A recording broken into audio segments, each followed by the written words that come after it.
So y'all gave me something today. I have to work on me. I have to work on me. I came here and I talked to these brothers and they let me know what God was telling me, bro. They let me know what my father wanted me to do, bro. That's right. They explained to me that as a follower of God, bro, someone that believes in God, bro, our Father would not want us to smoke.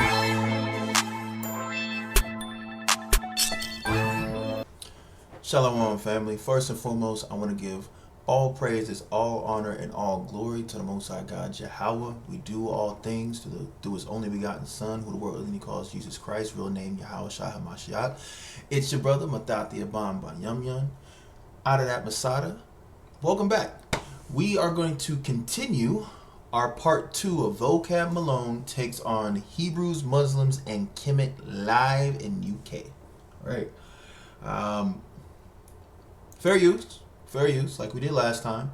This is for edification, criticism. We're putting our own thoughts on it. You know what I'm saying? That's what this is for, right? So in the previous episode, we saw Vocab pretty much chopping it up with the host, just kind of, get things warmed up, things like that, right? A small little, I don't even want to call it a debate. It's really more or less of a discussion, right? And so now he's going up against this brother here. I don't know the brother's name. We'll find out here in just a moment. Before we get into it, make sure that y'all are liking the video, share the video, put a comment, and also subscribe, man. Subscribe, turn that notification bell on so that way you can be updated on when new content is being pushed out. And be sure to go to the main Masada page as well. You gotta get this edification, right? You gotta be able to keep your cisterns loaded with water, right? What are we talking about? That's spiritual water, all right? So make sure y'all do so. Check us out on IG. Check us out on X, right? We are there, all right? And be sure to tune in, all right? But let's go ahead. Let's not, wait. Let's go ahead and get this popping because I want to see how this continues. Now, yeah? First and foremost, nice to meet you, brother. Good to meet you. Nice to meet you. Thanks for coming down. Oh, definitely. I got the call from my brother Kalam. Gave me that bird call. He shouted me. He was like, Gabs, what are you up to? He was like, this is I brother got Gabs. a guy down here. Come down to the studio. Come have a chat. I was like, do you know what? It's been a long time since I've been on the show and done a few bits, even gone down to Speaker's Corner. I was like, do you know what? Let me just come down and see what's going on. I would love I'm glad you came. We can have a nice convo. Glad you came. So, it's good, man. It's a pleasure. So I want to get straight into basically what you and the brother Kalam are speaking about, because I think I gathered from it that you're obviously a Christian, and some of the points that he was talking about with Kalam. There's a particular point, because obviously me, I used to be obviously a Christian growing up, Christian household. Mom and dad were Christians growing up. Obviously I left the faith. Come down to the part with Kalam. A lot of people will call us the Kemetics and all that stuff. Even like with the Kemetic stuff, even now, I would say that I'm kind of not similar, but different from Kalam with that. I think there was a point in time where I did delve into a lot of that information, but then I came to a point where it's like that information can only go so far because there's limited information, and that's just factual. There's limited information that's out there for the masses to actually learn on a mass scale. So, like the brother Kalam mentioned, you have the stories of Asar, Aset, Heru, who else you got? Ra, the Ogdoad, all of them stories. But it's like those stories I feel like that's the only thing that's accessible to the masses. Right. Yeah. And it only takes, and there's only a few people that actually have learned and took the time out to delve into that. And then even then, them getting into that, you're not even going to get the full truth because so much text have been missing. Yeah. There's not a plethora of information out there to explain that. So for you to now then take that and then try and push that to the masses, I feel like it's kind of like an injustice. Whereas like the Hebrew faith, there's a plethora of information. Right. There's a lot of history and stuff that you can gain because it's accessible. You can look up stuff. Whereas with Egypt, most people still don't even know about the name Kemet. They don't even know what that means. And you want to get into all those ancient rituals and this system and the book of the coming forth by day, and no one ain't got time. We're not in the right time, that spectrum to delve into that. Do you know what I mean? So it's good for a certain extent to learn some sort of information and understand kind of what the people was dealing with back then, but it's only going to get you to a certain point. And that's what you and Kalam were speaking about when you were saying where could it go? And it's true, it can't. There's no further place it can go than what we have. We don't know if there's information that's been hidden in certain libraries, or we don't know about information that's been destroyed, during times of war and fires. And the library at Alexandria things got burned. We don't know. This is just what it is. It's just the facts. That's just history. So it's true. It's a disservice to try and push. Like when I see guys trying to push this religion, you mentioned Jabari and all these guys push. I'm just like, but how far can you take it? Because we can't really get into the crux of it. We can't get to the main meat of the bones and understand where we're actually trying to go with this information. So me right now, I'm at a point now where I do a lot of information gathering, trying to understand certain belief systems, as well as world history and stuff like that. So that's kind of where I am at now with my journey. So, but I do have some questions for you. Yeah. With regarding the Bible and Christianity.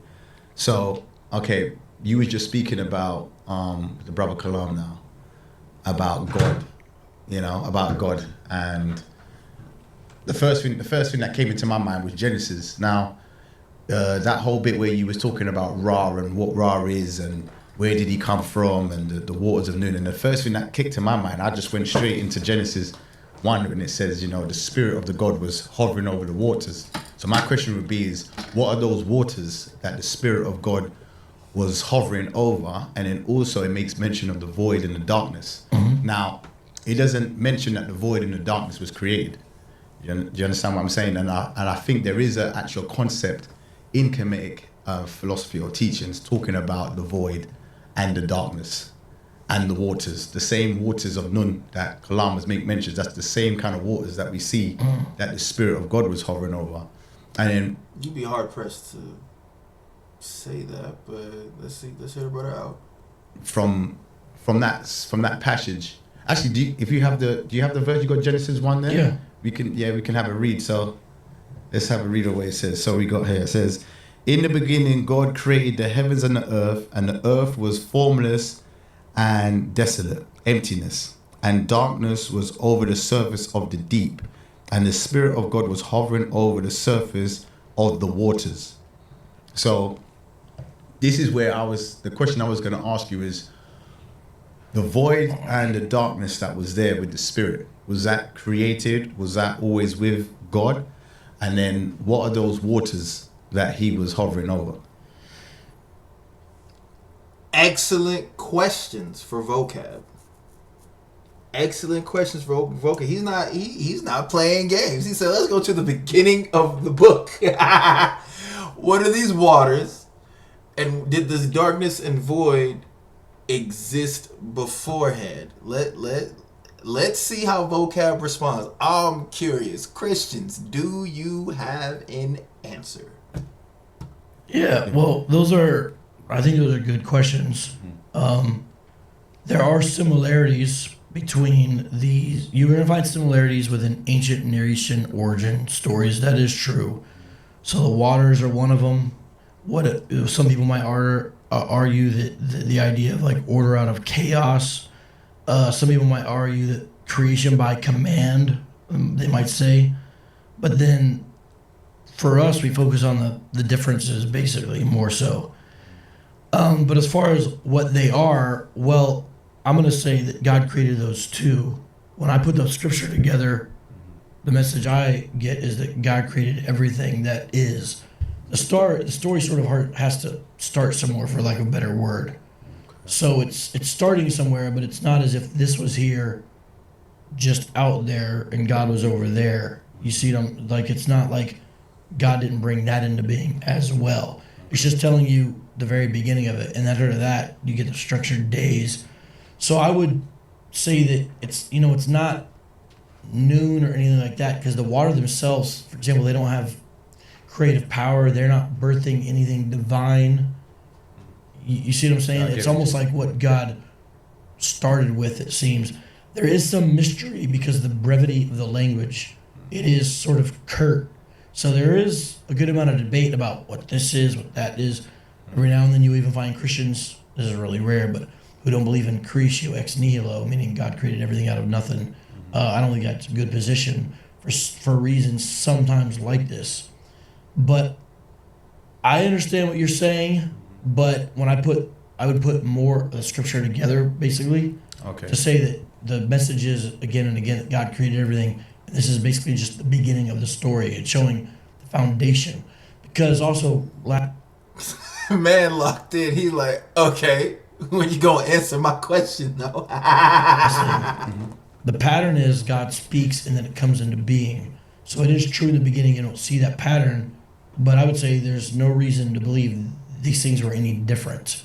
Okay. Especially when I look at the other things where you have a God who did create everything. Okay. Like this is going in the New Testament, but I could show you some Old Testament passages as well, like in Psalms, that reiterate the idea of God created everything or all. Now, if the other side was going to argue against what I just said, I could see they say, well, that's later telling you what happened, but that's not in the original. What about the original story? Okay. They're building or adding on to it later. I could see what a person might say to that.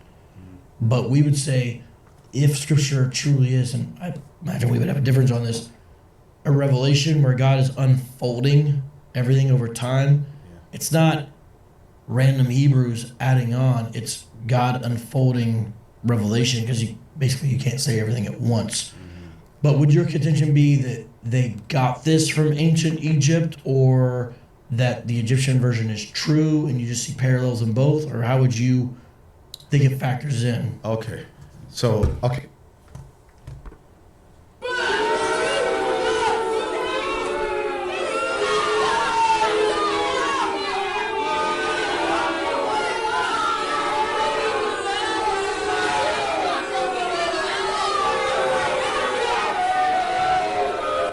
Now, vocab, that tap dancing was great.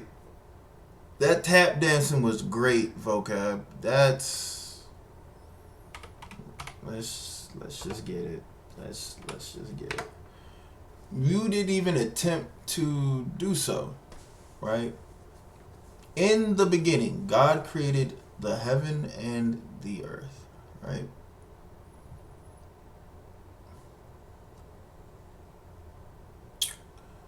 In the beginning, God created, to create, shape, form, to shape, fashion, create, always with God, a subject of heaven, of earth, individual, man, new conditions, circumstances, or transformations, birth, of something new, of miracles, to cut out, choose, make, cut down, dispatch, done, make fact, create, creator, right?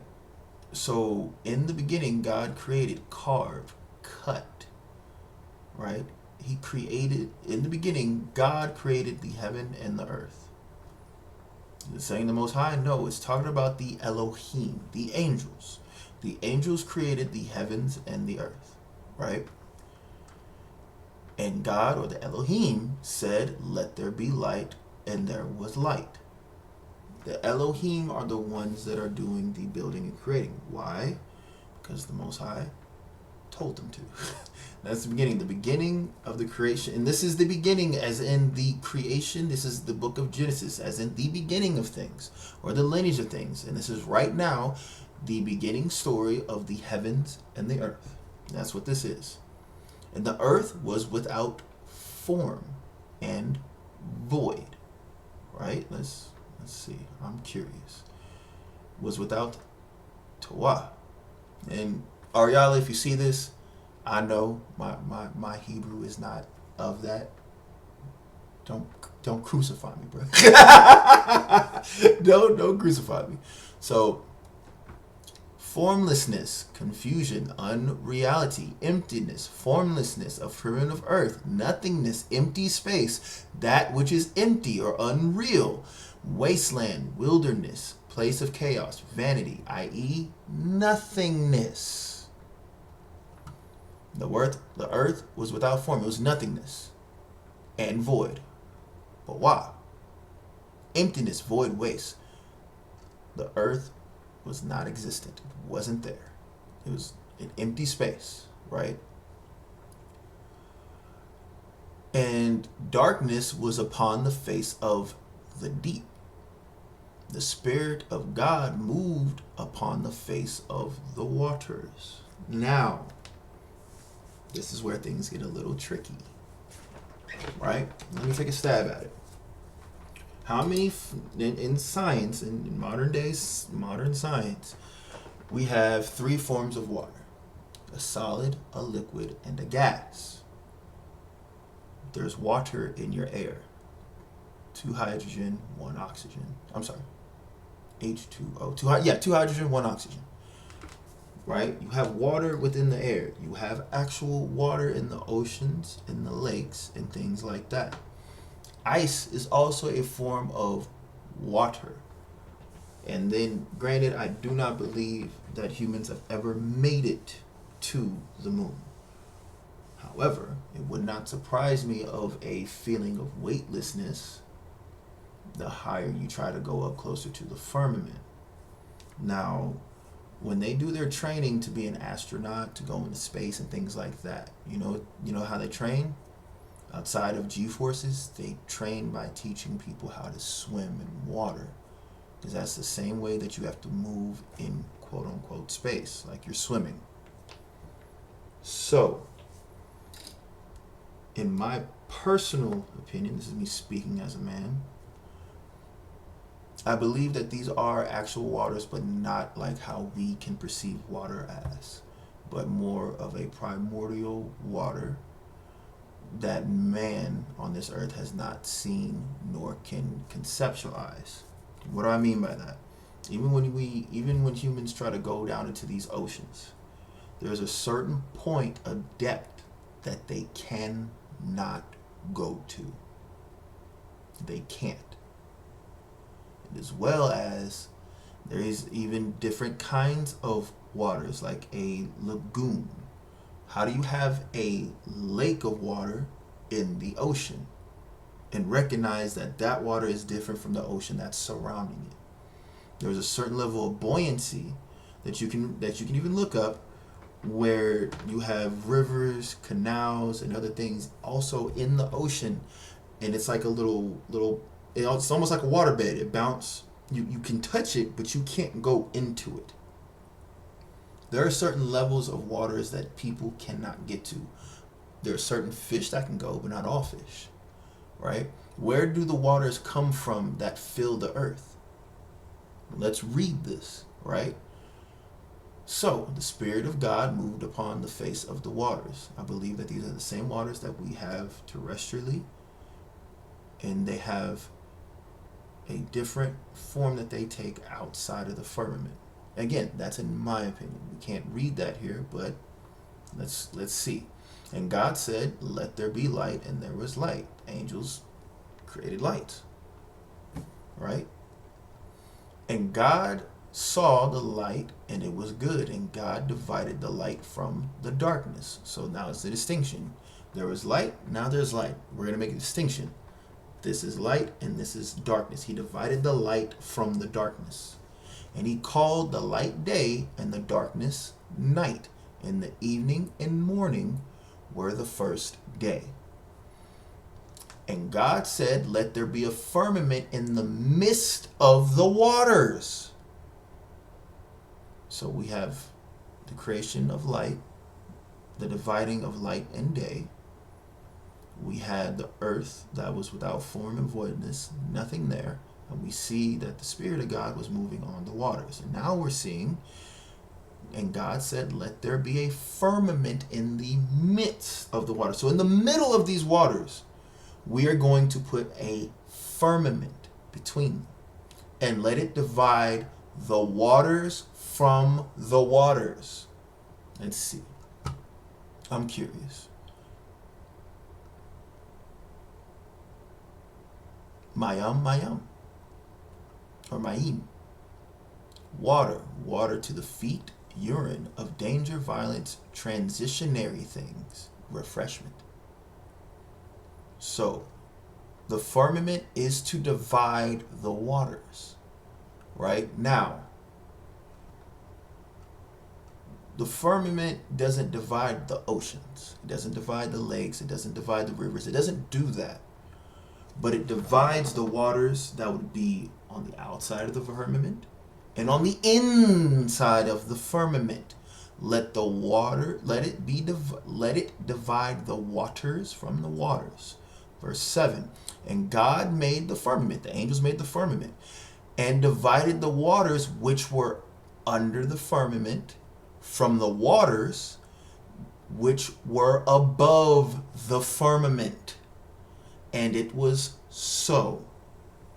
So the firmament divides the waters that would be under the firmament. What's under the firmament? The earth. Everything under the firmament is where you have your oceans, your lakes, your rivers, your continents, your countries, what we know today as earth. From the waters that are above the firmament. That's the dividing, right? So there's a dividing of the waters. Verse 8.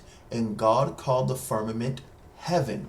That is one of the heavens, right? It's high up there. And the evening and the morning were the second day. Verse 9. And God said, let the waters under the heaven, and we called the firmament heaven, let the waters under the heaven be gathered together in one place, and let the dry land appear, and it was so. So, he said, okay, all the waters under the firmament gather in one spot. The waters under the firmament gathered into one spot, and let the dry land appear, and it was so. Verse 10. And God called the dry land earth. So the dirt, the thing, that's the earth. And the gathering together of the waters called he seas. And God saw it was good. So the water that is under the firmament are called the seas. And then the dry land is the earth. This is how the earth and the firmament are created. So the waters that the Spirit of God walked on are the waters that exist outside of the firmament, right? A different type of water that we might know from under here, from under the firmament, right? Because we see that we, even in this firmament, in this place called earth, we have different water. You have salt water, you have fresh water. We even see that line of where the Pacific Ocean and the Atlantic Ocean meet, and those waters do not mix. They do not mix. Just like there's certain waters that certain fish can only go to, but not all fish can go to. There's certain depths that fish can go to, but we as people cannot get to. So there are different types of waters. As far as the kind of water that was above the firmament, I'm a terrestrial being. I couldn't say. But I would say that all these waters are indeed connected, because just like how you can have ice, you could also have running or liquid water. You can also have water turn into what? A gas and go into the air, accumulate. All that accumulates in the sky, goes around the earth, and does what? Comes back down as rain. Water has a wide array of functions and uses. So the water that it's talking about, it would be akin to the water we have beneath the firmament, but I do believe it would be a different type of water above the firmament, the likes of which we as terrestrial beings do not know. And as well as, what did the Most High do here? Just to prove that it is water. What did he do? Let's see. Repented him, destroyed,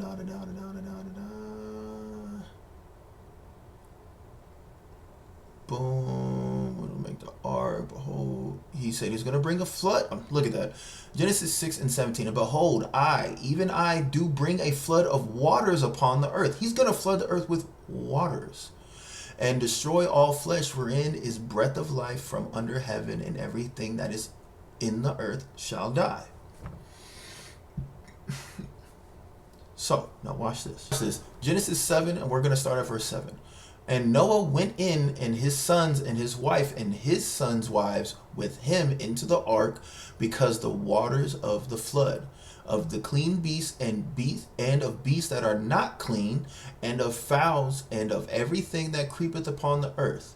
There went in two and two unto Noah into the ark, the male and the female, as God commanded Noah. And it came to pass after 7 days that the waters of the flood were upon the earth. So, after 7 days, the waters were upon the earth. And in the 600th year of Noah's life, in the 2nd month and the 17th day of the month, the same day were all the foundations of the great deep broken up. So the foundations of the great deep, the foundations of those waters, they were all broken up. And the windows of heaven were open. What is the heaven? Where is the window? We know that the first heaven, or the first thing that we know and can read about on what is classified as heaven, is the firmament.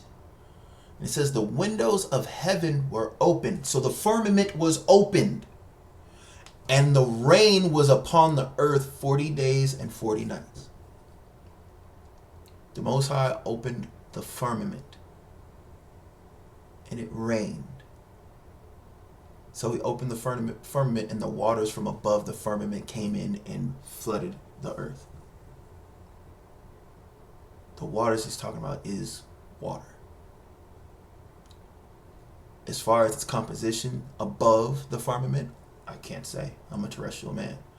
But what I can tell you is that it's still water. And water is one of the most transitional properties and elements in this place that we call Earth.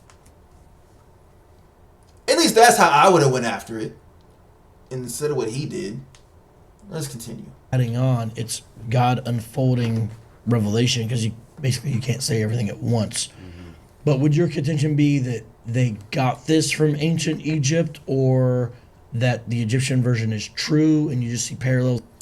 See, that's Vocab's issue. He's looking for the point of contention and try to impose a point of contention that he's equipped to answer, when yet he himself was not equipped to at least attempt to answer the question directly. Sad Patty. Sad Patty. In both, or how would you think it factors in? Okay. So before I go into that last point that you just made, I want to go back to what you were saying regarding, obviously, the waters and the void and the darkness. And the reason why I would say that it is definitely a pivotal point, especially when we're dealing with the beginning, because this is now where we get the introduction of who and what this God or this spirit or this being is. Because we got to realize in the beginning there, we have the emptiness, we have the darkness, we have the void, we have the waters. Then we have the spirit, and then we also have movement, which is the hovering. So now we got to try and understand this is prior to any, supposedly prior to any earth, any sun, any day, night, any earthly things. Right. So this is before supposedly time. Now, we say that, people, we say, well, Christian. I wouldn't say that it's before time. It denotes the start of our time, right? Because in that creation is also our starting point as terrestrial, as humans, as people call it, right? So this is literally the starting point of time. I wouldn't say before time. This is the starting point of time. I've been known to handle business. This shit different. Hit the slab at any minute. Hope my people get this message. Around the way, they need a blessing. So I load up with my niggas. We stay rolling. Highways and hedges.